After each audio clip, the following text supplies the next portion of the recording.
안녕하세요. 안녕하세요. 반갑습니다. 반갑습니다. 저는 참 하나님의 교회 감남원에서 이 세상에 참 하나님의 거룩한 나라가 세워지고 그 나라의 권세가 또 그 영광이 다시 이 세상에 나타날 수 있도록 회개하라는 그 명령을 전파하고 있는 김기호라고 하는 사람입니다. 오늘 여러분들에게 전해드릴 말씀의 주제는 주의 나라의 공평한 홀입니다. 여러분들 오늘 이 말씀을 잘 들으시고 그 홀의 끝부분을 잘 잡으시면 여러분들도 하나님 나라의 그 왕의 권세를 함께 맛볼 수 있고 그 권세를 사도들에게 주셨던 것처럼 동일한 역사가 함께 이루어지게 된다는 사실도 믿으시기를 바랍니다. 아멘. 이 주의 나라의 공평한 홀에 대해서 성경 안에 감추어 두신 여러 많은 비밀을 자세히 살펴서 정리해 놓은 메시지를 한번 자세히 읽어볼 수 있도록 하겠습니다. 이 주의 나라의 공평한 홀에 대한 이 성경 구절은 히브리서 1장 8절에서 14절에 있는 말씀인데요. 히브리서 1장 8절에서 9절까지를 먼저 상고해 드리겠습니다.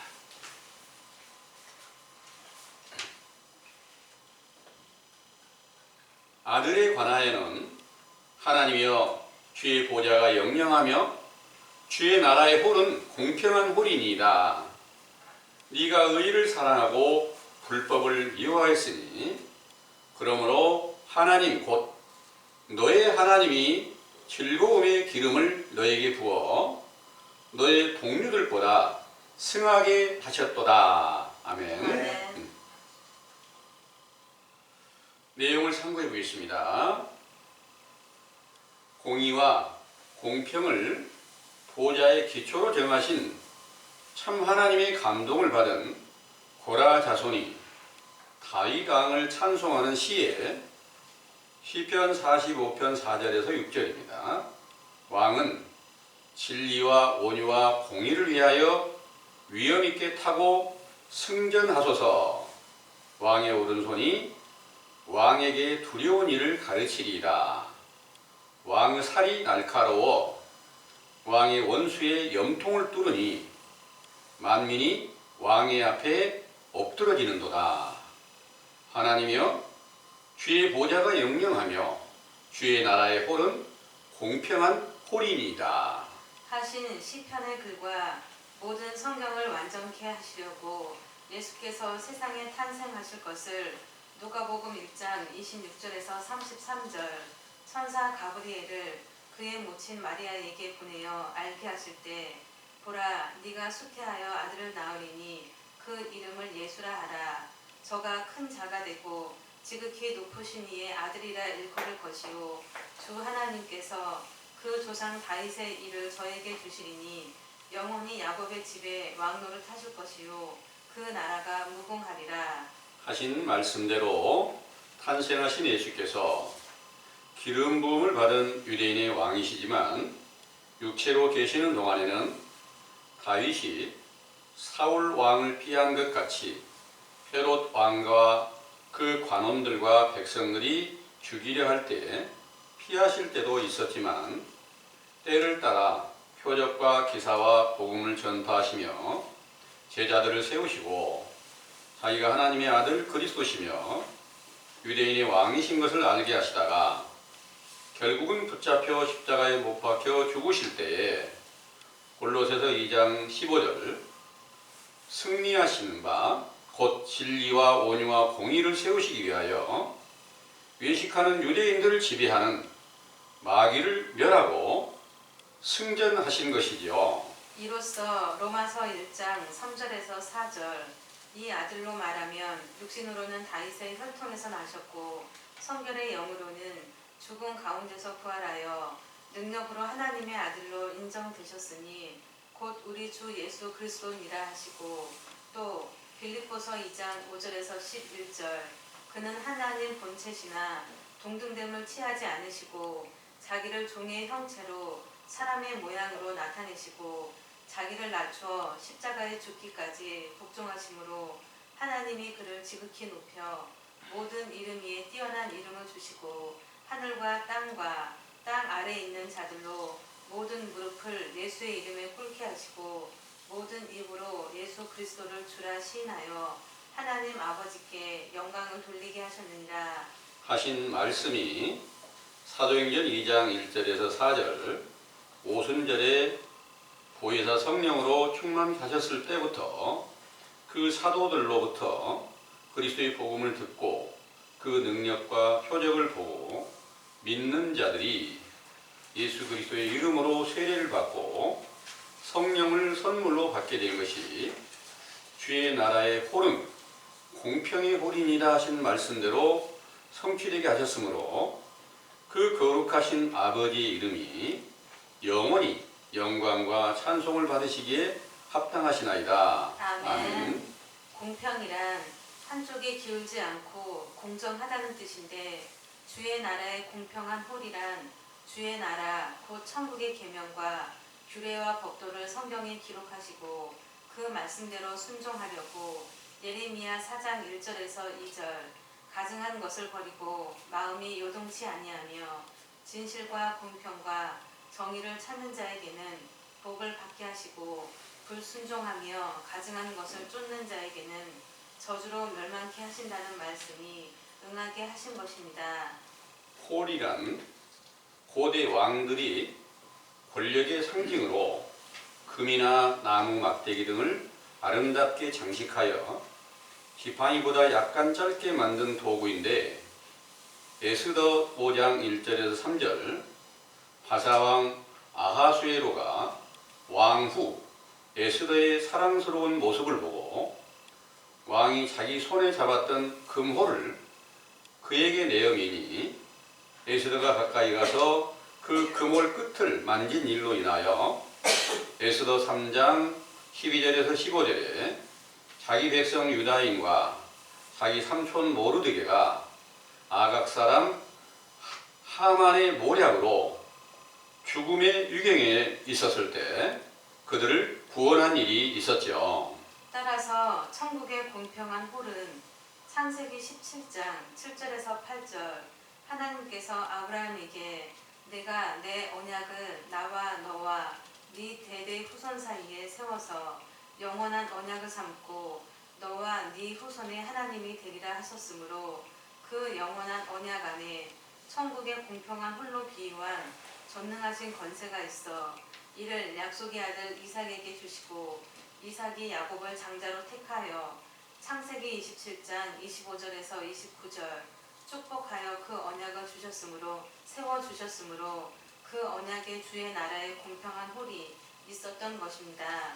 이를 창세기 49장 8절에서 12절에 야곱이 12 아들들 중에서 유다에게 장자의 축복을 하여 유다야 너는 너의 형제의 찬송이 될지라 너의 손이 너의 원수의 목을 잡을 것이요 너의 아비의 아들들이 너의 앞에 절하리로다. 유다야 너는 사자 새끼로다. 내 아들아 너는 움킨 것을 찢고 올라갔도다.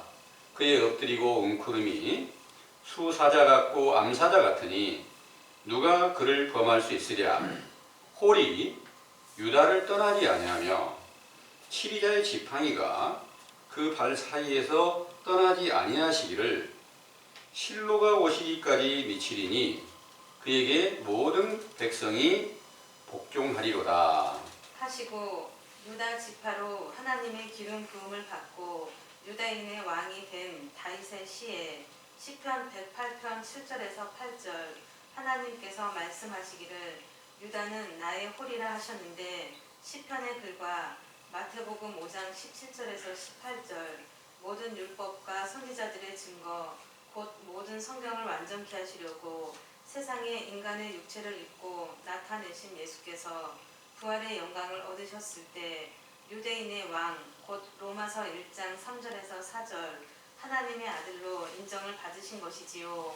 이로써 자기를 믿었던 제자들에게 오순절에 보혜사 성령으로 충만케 하셨을 때부터 아들이신 그리스도께서 속사람의 생명으로 나타나셔서 예수 그리스도의 이름을 주셨을 때 갈라디아 4장 1절에서 7절 아들의 명분을 얻고 하나님의 자녀가 되었을 때 새 언약의 말씀을 받아 천국의 공평한 홀, 곧 천국의 전능하신 권세로 복음을 전파하시며 사도행전 5장 12절에 16절 표적과 기사가 나타나 병든 사람과 귀신 들려 고통받는 사람들을 다 낫게 하신 것입니다.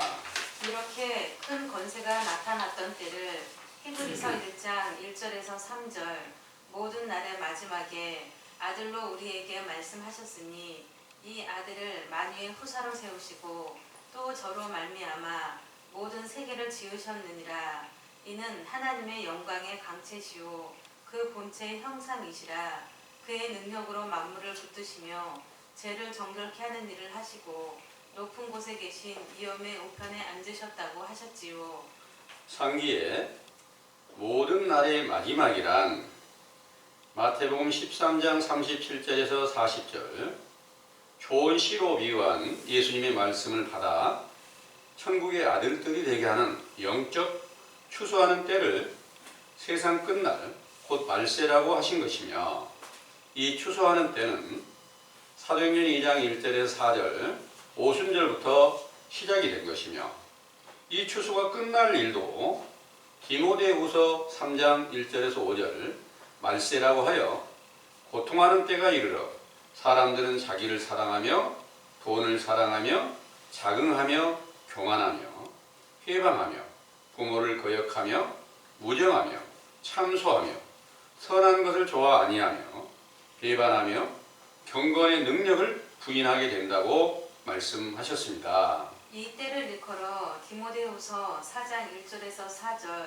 예수 그리스도의 심판의 날이라 하시고 이는 또 데살로니가 후서 2장 1절에서 12절 배도자가 나타나서 온 세상을 거짓으로 미혹하는 때가 온다는 예언이 응하여 사도들과 함께하던 제자들 중에서 배도하는 자가 나와서 다른 복음을 만들어 그것으로 서기 200에서 300년경에 천주교를 세우고 그 교리를 따라 예수 그리스도를 믿는다고 하면서 신실한 제자들을 몰살시키게 되므로 주의 나라의 공평의 홀은 이 세상에서 끊겨지게 된 것이지요. 그 후 서기 1500년경에 천주교를 배도한 자가 또 다른 복음을 만들어 기독교가 세워지면서부터 또 다른 배도자들이 나타나 자기의 생각대로 성경을 해석하여 많은 교파가 세워져서 지금까지 예수 그리스도의 복음을 전파한다고 하지만 그 가운데는 그리스도께서 계시는 증거가 없으며 고린도전 4장 20절 주의 나라의 공평한 홀, 곧 능력은 없는 것이지요. 이렇게 된 것은 진리의 영이신 예수 그리스도를 영접하여 빛의 아들들이 된 사도들의 계시로 쓴 편지에 밤에 도적 같은 심판의 날이 임한다는 예언이 응하여 진리의 말씀에 빛이 없는 캄캄한 흑암이 임하였다는 사실을 요한복음 5장 35절 켜서 비치는 등불이라고 말씀하신 세례 요한의 교훈으로 깨닫게 하시고 회개하라는 명령을 우리 감람원으로부터 전파하고 계시므로 천부에 정하신 때에 천국이신 인자가 임하시면 천국의 공평한 홀의 권능을 표적과 기사로 나타내시는 영광의 날에 임하게 된다는 것을 굳게 믿으시기 원합니다. 아멘. 잘 들으셨나요? 네. 하나님의 나라의 공평한 홀이라고 하는 그 홀은 하나님의 나라의 전능한 권세입니다. 힘과 능력입니다. 그 능력을 여러분들도 함께 다 얻고 싶으신 거 맞죠? 아멘. 예. 그런데 그 나라의 공평한 홀이 어디가 있냐면 사도들에게 성령 충만함을 주셨을 때 예수 그리스도의 이름을 주시고 그때 새 언약의 말씀을 주신 거예요. 그 새 언약의 말씀 안에 예수 그리스도의 이름 안에 그 공평한 홀이 있었어요. 그러면 그 이름만 받으면 하늘나라의 그 크신 능력으로 무엇을 구하든지 다 시행되는 그런 약속이 지켜진다면 그보다 더 존귀한 일은 없겠죠? 예. 그 일을 바라고 오늘날 온 세상 교회가 교인들이 전부 다 예수 그리스도의 이름으로 기도를 하고 있습니다. 맞죠? 예. 그런데 그 이름으로 구하는 것들이 다 성취가 되는가요? 성취가 되었다면 거짓말이 아니고 그 안에 주의 나라의 공평한 홀이 있는 것이 분명합니다. 그분들이 말씀을 전할 때 새 언약의 말씀이라고 하지 첫 언약의 말씀입니다 하는 사람 혹시 들어보셨어요? 그런 분들이 없어요. 다 새 언약의 말씀, 그리스도의 복음을 전합니다. 이렇게 전하는 거예요. 그런데 그 언약 안에 전능한 능력이 있나요? 없어요. 고린도전서 4장 20절에 뭐라고 하셨냐면 하나님의 나라는 말에 있는 게 아니라 능력에 있다 그랬어요. 말에 있는 게 아니다는 거예요. 그 나라는 능력에 있다. 능력이 바로 주의 나라의 공평한 홀인 줄을 믿으시기 바랍니다. 네. 이왕이면 우리가 그 공평한 홀을 자세히 찾아서 붙잡게 된다면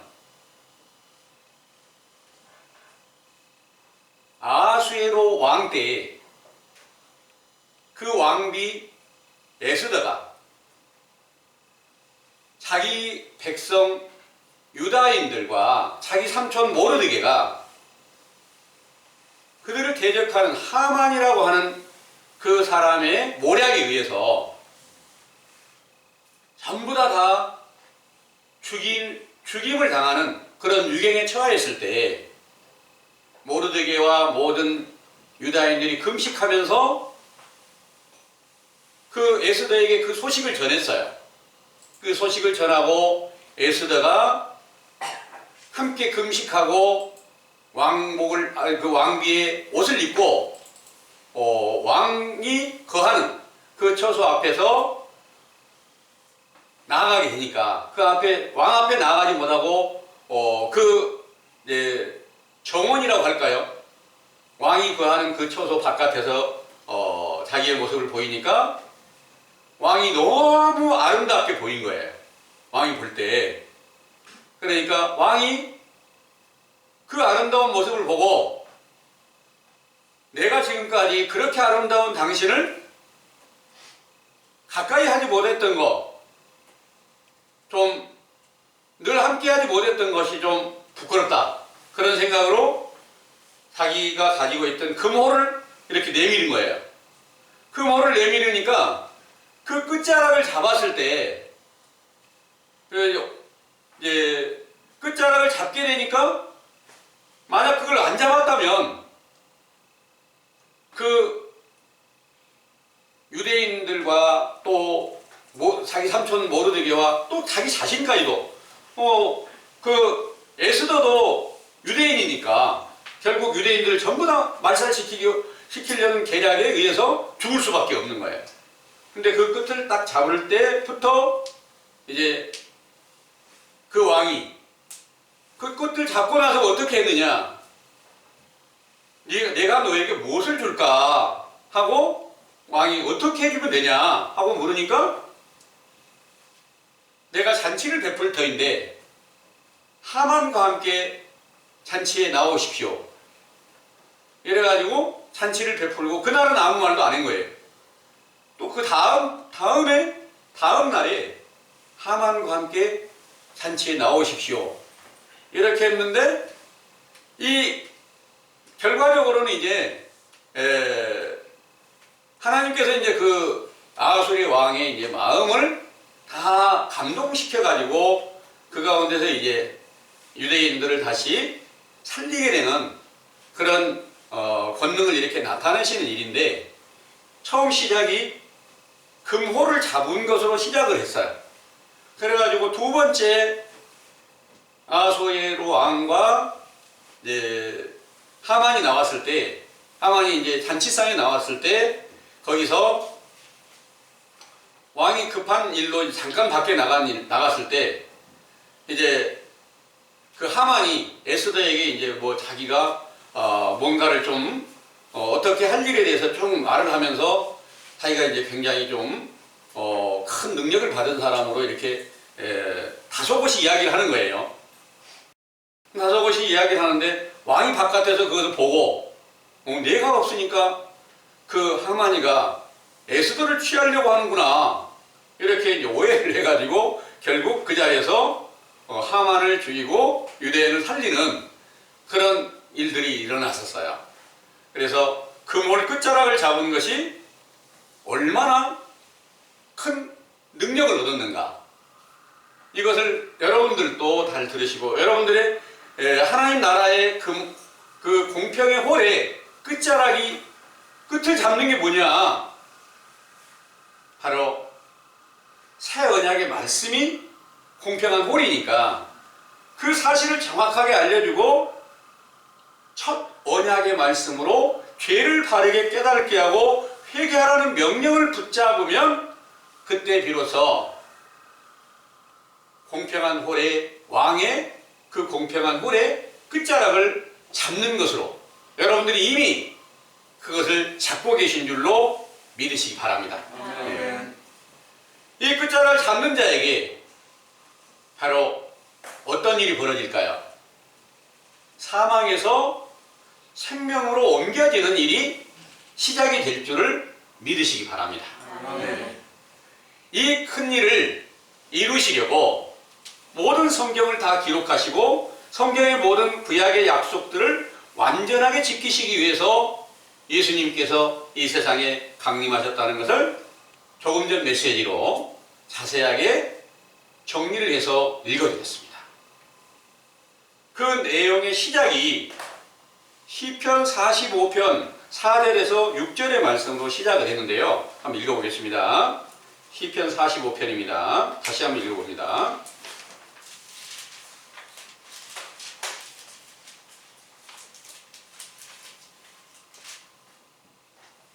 왕은 진리와 온유와 공의를 위하여 위엄 있게 타고 승전하소서. 왕의 오른손이 왕에게 두려운 일을 가르치리이다. 왕의 살이 날카로워 왕의 원수의 염통을 뚫으니 만민이 왕의 앞에 엎드러지는도다. 아멘. 아멘. 거기 이제 6절의 말씀이 그랬죠. 하나님이여 주의 보좌가 영영하며 주의 나라의 홀은 공평한 홀이니라 그랬어요. 그 말씀을 이제 본문의 말씀으로 히브리서에 이제 기록하신 거예요. 그런데 여기에서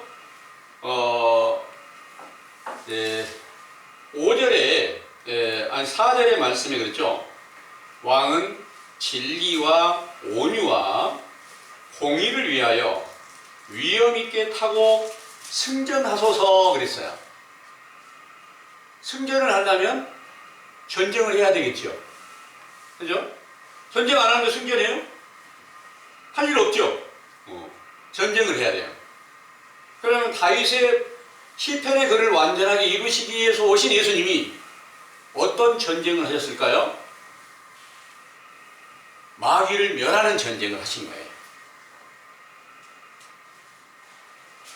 한마디로 여기에 그리고 나서 5절의 말씀이 왕의 살이 날카로워 왕의 원수의 염통을 뚫으니 만민이 왕의 앞에 엎드러지는도다 그랬어요. 이 일이 어떻게 의했을까요? 예수님이 그때 원수가 누구였을까요? 실제로는 예수님이 유대인의 왕으로 하는데 또 유대인의 왕이 하나 있어요. 헤롯이 있어요. 헤롯이 유대인의 왕이 원수단 말이에요. 근데 헤롯의 염통을 뚫었을까요? 그런 일이 없어요. 예. 원수가 누굴까요? 헤롯을 주관하고 있는 마귀예요. 마귀를 멸하시는 일을 예수님께서 하시러 이 세상에 오셨단 말입니다. 그 말씀은 요한일서 3장 8절에 기록하고 있어요. 하나님의 아들이 나타나신 것은 마귀의 일을 멸하려 하심이니라. 헤롯 안에 마귀가 있고 그 모든 유대인들 속에도 마귀가 주관하고 있으니까 그 세대를 악하고 음란한 세대라 그런 거예요. 그 악하고 음란한 세대에 공평과 정의와 온유의 말씀으로 교훈을 베푸시니까 그 말씀이 화살과 같고 검과 같아요. 그 말씀으로 인해서 마귀의 염통을 찔렀어요. 이해되세요? 예. 마귀의 염통을 찌르니까 어떻게 됐을까요? 마귀는 결국 염통 찌르는데 안 죽어요? 죽죠. 예. 그래서 완전히 예수님께서 마귀의 염통을 완전히 찌르고 만민이 다 엎드러진다, 쓰러진단 말이에요. 유대 온 나라가 다 뱀과 독사의 새끼다 하고 예수님께서 공포하신 그 말씀이 죄악에 속하여 있고 뱀의 미혹이 되어 있으니까 그 영혼은 다 죽은 거예요. 이렇게 해서 이 말씀이 응하게 된 줄을 믿으시기 바랍니다. 네. 그래서 그 공평한 홀은 반드시 성경의 그대로 기울어짐이 없이 좌우로 기울어짐이 없이 공평하게 이루어져 있어야 하나님의 나라의 그 홀은 공평한 홀입니다. 이 말씀이 응하게 되겠죠? 그러면 그 일이 그때만일까요? 사도시대의 역사가 50년부터 이제 시작이 돼서 그 공평한 홀이 유대인의 왕이 되신 그리스도께서 성령으로 제자들에게 충만하게 하니까 속의 새 생명으로 그 안에서 나타나시는 거예요.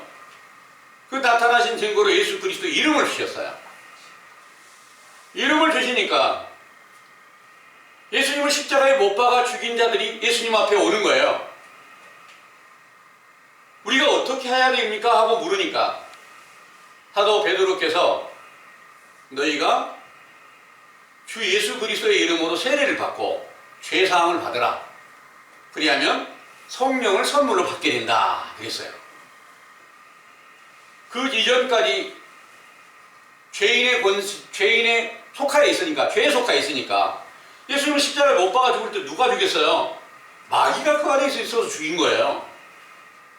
그때 바로 예수 그리스도의 이름으로 그 안에 있는 마귀의 심장을 찌르니까 그 심장이 그 마귀가 죽고 그 안에서 성령을 충만하게 받으니까 예수 그리스도의 새 생명이 그 가운데서 살아나신 거예요. 그러면 그들 또 주의 나라의 공평한 홀이 그 안에서 세워져 됐다는 것을 믿으시기 바랍니다. 아멘. 그런데 그 사도들이 예언한 모든 말씀에 우리들의 시대가 빛의 시대요 낮의 시대가 됐는데 우리가 빛의 아들들이 되고 낮의 아들들이 되는데 이제 곧 밤의 도적 같은 날이 임하게 된다. 이 말씀을 하신 거예요. 밤의 도적 같은 날이 임한다. 그런데 오늘날 이 세상에 외식하는 교회에서 가르친 말씀이 예수님이 다시 재림해가지고 올 텐데 그분이 아무도 모르게 밤에 도적같이 옵니다. 이렇게 알려주는 거예요. 밤의 도적은 하나님의 명령을 거역하고 다른 복음을 만들어 세운 거짓 선지자들을 밤의 도적으로 비유하고 있는 거예요. 근데 예수님을 갖다가 밤의 도적이라고 만들어놨다. 도적같이 온다는 거예요. 이렇게 만들어 놓은 것이 악하고 음란한 세대로 만들어진 것인데 그 일이 어떻게 이 세상에 시작이 되었을까? 이 일에 대한 성경의 정확한 증거가 필요하다는 거예요. 예수님께서 이 땅에 오셔서 이 모든 악하고 음란한 세대에서 완전하게 승리하신 일이 십자가로 승리를 하셨다 그랬으니까 제자들 안에서 완전하게 승리하게 된 때가 오순절날 성령 충만함을 주실 때 그 안에서 마귀의 역사가 끝나고 하나님의 거룩한 나라가 세워지고 왕같은 제사장이 되게 하고 그 나라의 권세, 그 공평한 홀이 사도들 안에 있기 때문에 그 아들을 영접한 사도들이 이 성경을 기록을 했어요. 그러면서 히브리서 1장 1절에서 3절을 한번 보겠습니다. 히브리서 1장 1절에서 3절이요.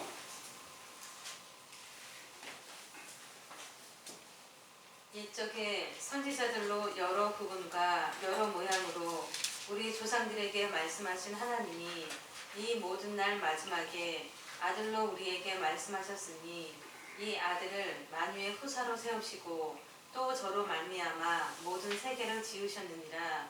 이는 하나님의 영광의 광채시요 그 본체의 형상이시라. 그의 능력의 말씀으로 만물을 붙드시며 죄를 정결케 하는 일을 하시고 높은 곳에 계신 위엄의 우편에 앉으셨느니라. 아멘. 여기 2절의 말씀에 이 모든 날 마지막에 아들로 우리에게 말씀하셨으니 이 아들을 만유의 후사로 세우시고 또 저로 말미암아 모든 세계를 지으셨느니라 그랬습니다. 이 말씀이 그때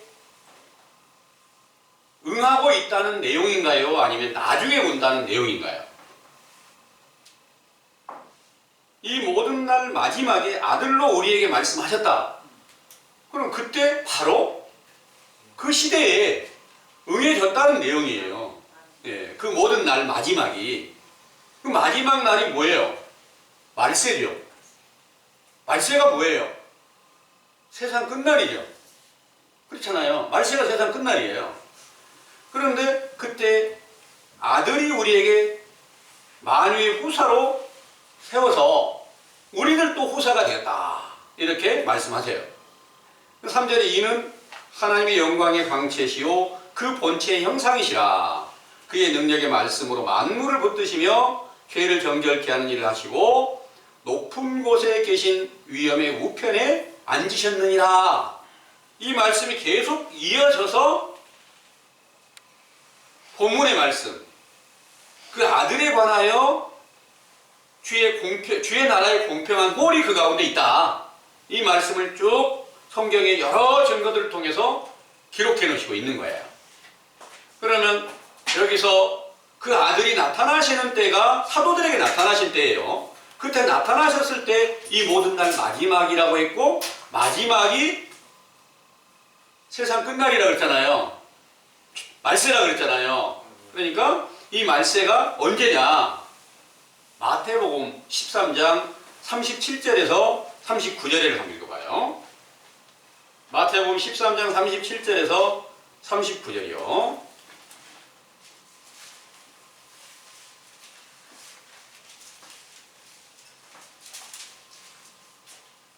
대답하여 가라사대 좋은 씨를 뿌리는 이는 인자요 밭은 세상이요 좋은 씨는 천국의 아들들이요 가라지는 악한 자의 아들들이요 가라지를 심은 원수는 마귀요 추수 때는 세상 끝이요 추수꾼은 천사들이니 아멘. 아멘.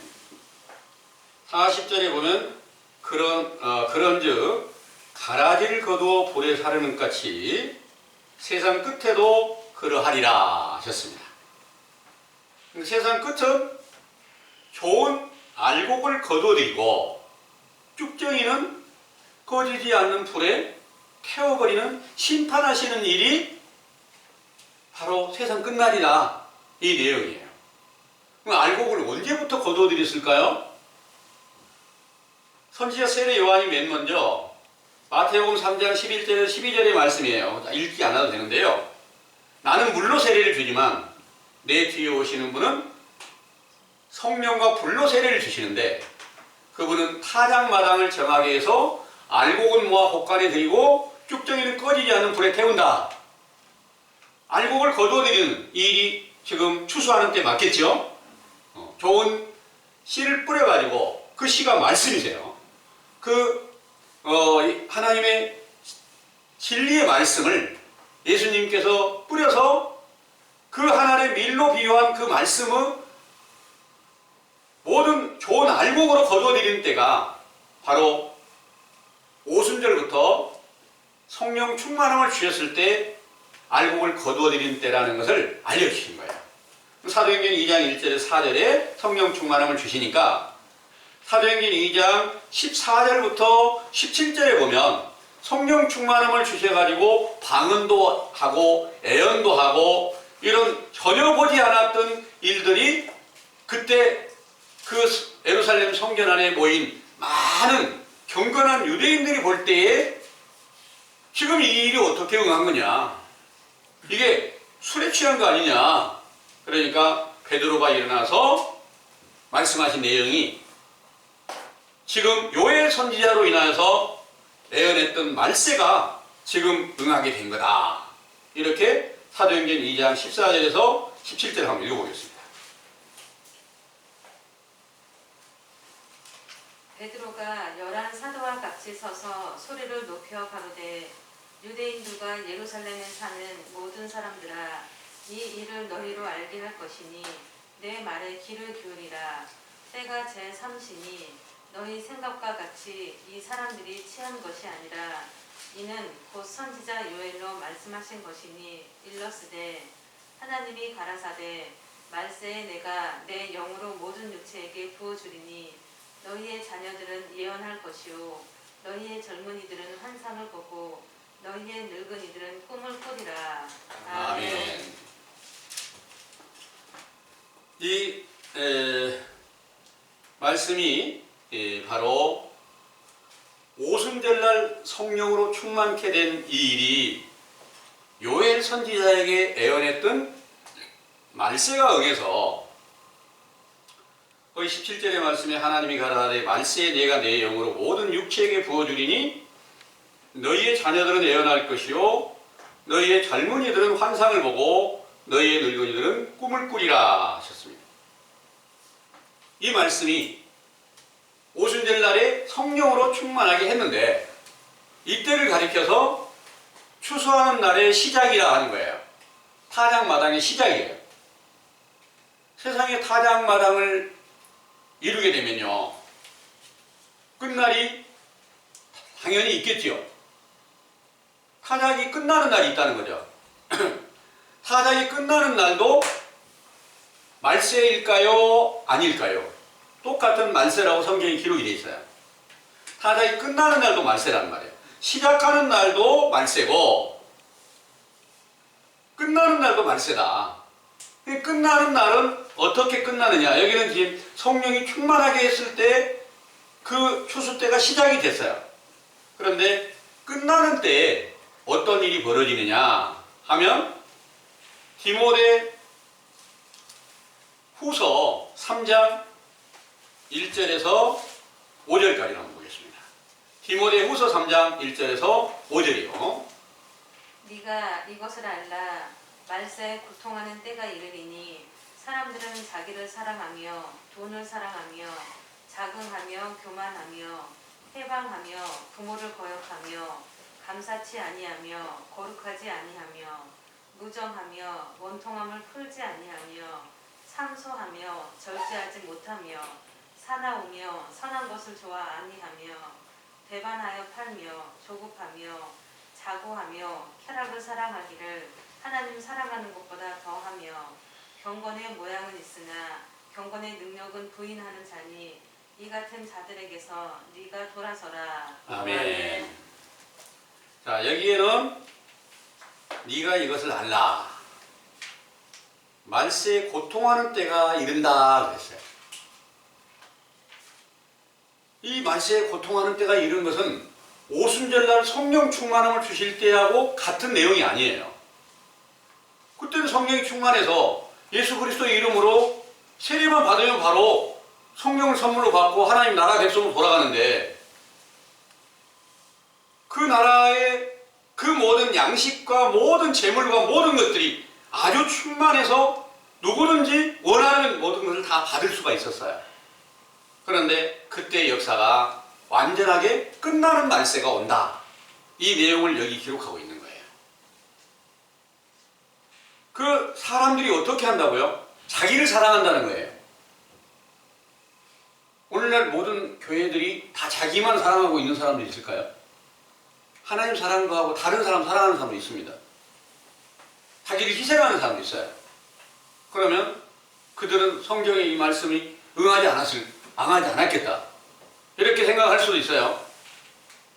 그런데 그게 아니라 자기 사랑하는 게 뭐냐?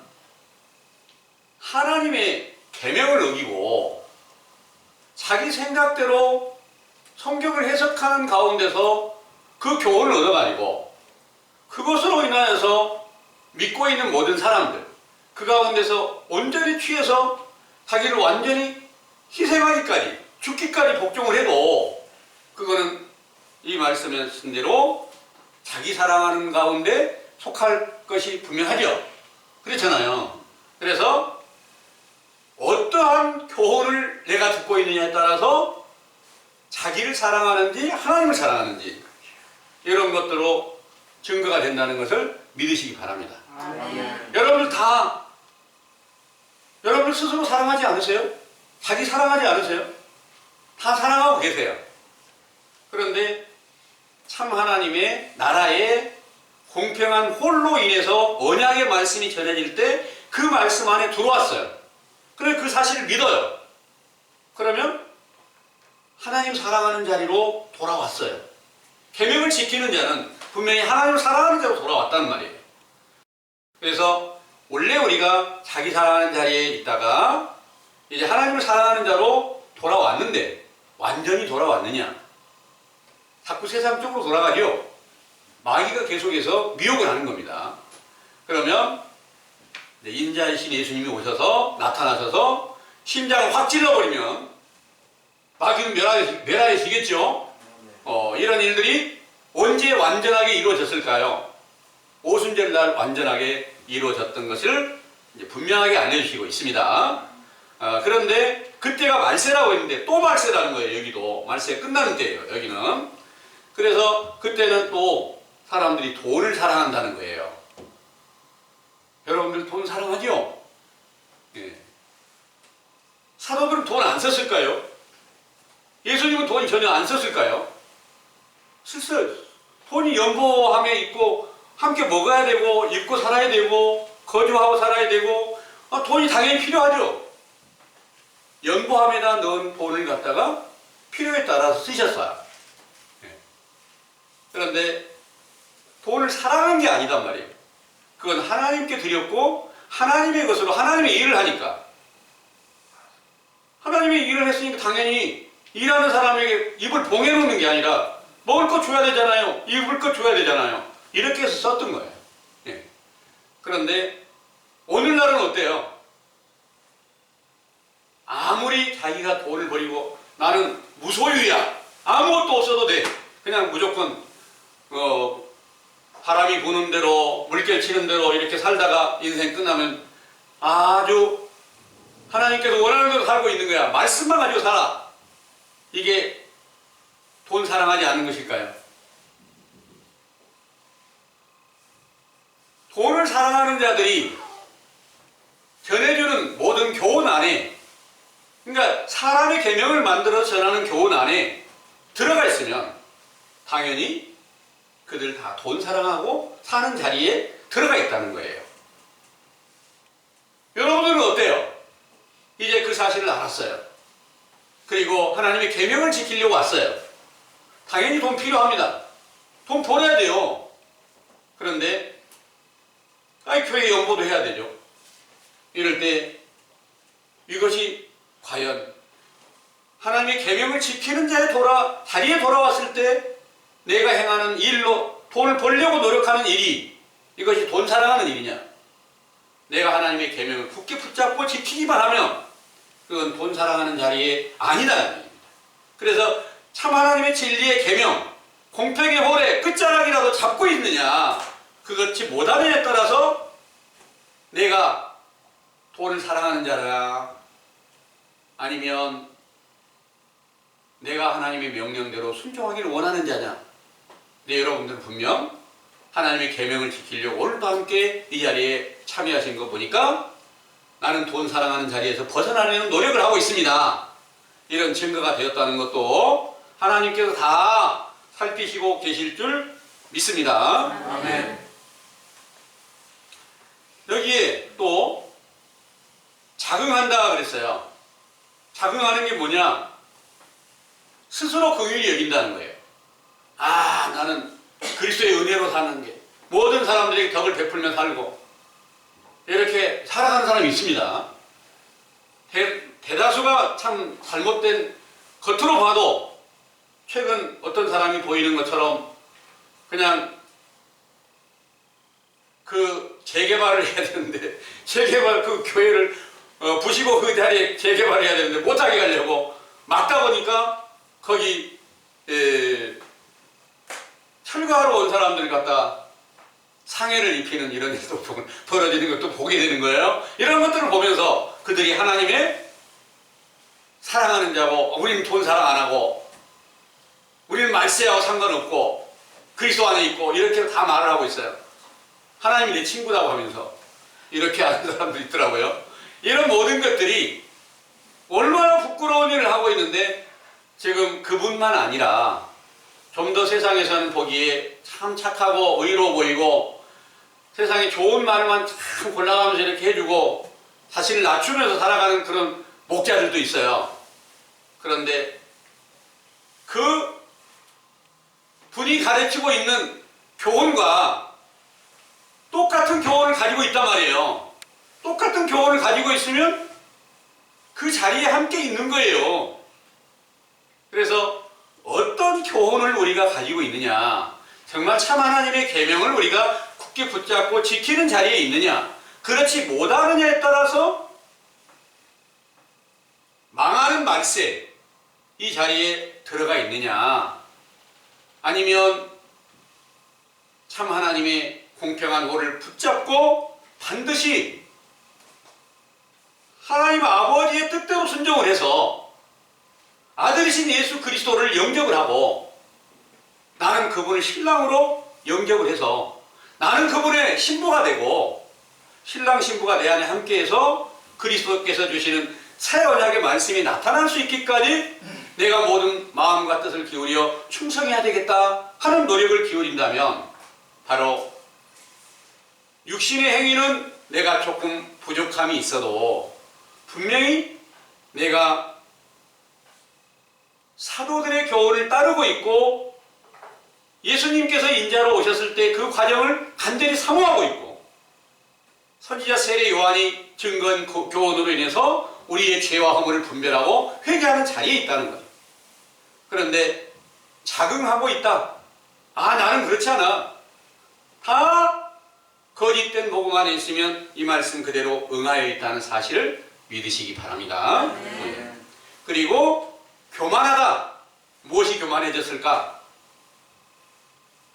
예수 그리스도가 나타나 있질 않은데 그 예수 그리스도의 이름으로 기도하면서 내 안에 그리스도가 함께 계신다. 예수님의 피가 모든 죄를 다 씻겨줬다. 이렇게 말하는 모든 사람들이 전부 다 교만에 빠져 있다는 것을 믿으시기 바랍니다. 그러면 이제 우리 겸손해야 되잖아요. 여러분들 어떤 겸손을 하고 있습니까? 예수님께서 언제 가장 겸손해졌을까요? 유대인의 왕입니다. 하나님의 아들이십니다. 그리스도십니다. 아버지가 항상 함께 계십니다. 그런데 세상에 죄인처럼 나타나셔서 선지자 세례 요한에게 가서 세례를 받아요. 세례 요한은 종이에요. 하나님의 선지자예요. 선지자 옆에 가서 세례를 받을 때 가장 낮아진 자리에 들어갔어요. 그게 겸손입니다. 그래서 여러분들도 그 겸손한 자리에 함께 들어왔습니다.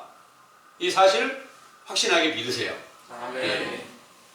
여기 여러 많은 증거를 다 하려면 시간이 부족해요. 그래서 여기 이제 5절의 말씀에 보잖아요.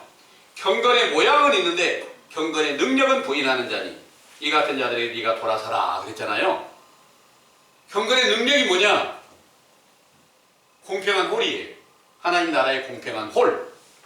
그것을 다 부인해버려요. 그리스도께서 아무 능력도 없는 거예요. 지금 예수 그리스도의 일을 부르는 모든 사람들이 계속해서 코로나 좀 없애달라고, 이 나라 정부가 잘 되게 해달라고, 경제가 잘 되게 해달라고, 세계 평화하게 해달라고, 남북 통일하게 해달라고 이런 기도를 하고 있는데 그거 하나도 못 이뤄주신 예수님이요. 아직까지 안 됐어. 그것도 하나 못하는데 무슨 하나님 나라를 가게 해요. 말도 안 되는 말로 미혹을 하고 있는 거예요. 그래서 이런 일이 언제부터 그렇게 됐느냐? 사도들을 배도하고 다른 복음을 만들어서 천주교를 세울 때부터 배도자가 나타나가지고 온 세상을 거짓으로 미혹시킨다. 이런 말씀이 데살로니가 후서 2장에 기록한 말씀이 응했고, 이 말씀은 계시록이나 또 예수님께서 환난 날에 기록한 모든 마태복음 24장에 기록한 말씀이나 이런 모든 재앙들이 다 임하게 됐고, 이것으로 인하여서 하나님의 나라의 공평한 홀은 이 땅에 천주교가 세워지면서부터 사도들을 전부 다 핍박하고 죽이게 되니까 끊어져 버린 거예요. 안 나타나는 거예요. 이런 일들을 자세히 살펴서 왜 그 능력이 없는 것인가, 이 사실을 자세히 살피게 해주신 이 교훈은 예수 그리스도의 복음을 처음 시작하는 선지자 세례 요한의 때 교훈이고, 이로 인해서 반드시 천국을 침노케 하신다는 것을 믿으시기를 원합니다. 아멘.